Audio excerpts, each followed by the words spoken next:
Kilala niyo ba si Jillian Ward? Hindi. Hindi pa. Awa ng Diyos, hindi pa.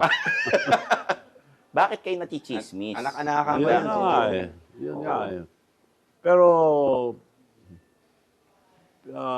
inimbita yata nila sa may magpapakilala para pareho namin de-deny yung Oo. para mawala na.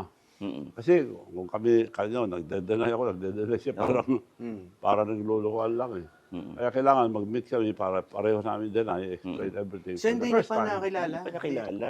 Oo. Hindi pa. Oo. Sana nga. Oo. Sana.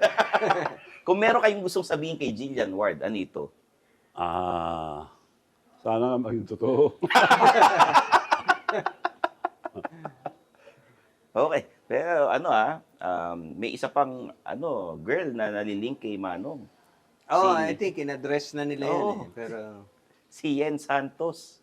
ano mo na yan, Di nasagot ba? mo na yan Oo. eh, di ba? Oo, Pero oo. ayaw mo matay-matay. Bakit nalilink ko sa inyo si Yen Santos?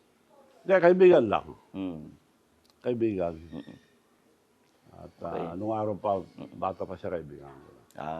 Wala masama doon. Wala namang masama. Wala masama doon. Diyan, marami rin kaibigang babae ito. Eh. Dami kong pinagsasabing Oh, ganyan. marami ako nababalita sa balang araw, teammate tayo. Yeah. Okay.